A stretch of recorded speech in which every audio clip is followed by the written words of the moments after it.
The National Weather Service in Chicago has issued a special marine warning for nearshore waters from Winthrop Harbor to Northerly Island, open waters from Winthrop Harbor to Michigan City out to mid-lake until 9 p.m.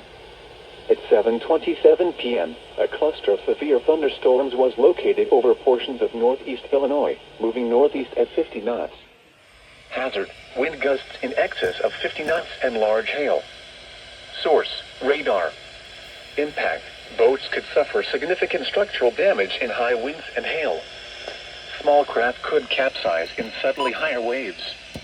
Locations impacted include Harrison Beaver Crib, Belmont Harbor, Wilmette Harbor, Winthrop Harbor, Montrose Harbor, Diversey Harbor, and Waukegan Harbor.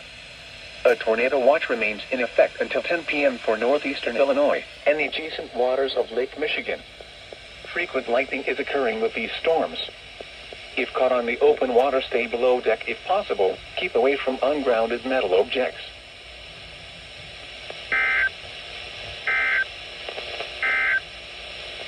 Winthrop Harbor,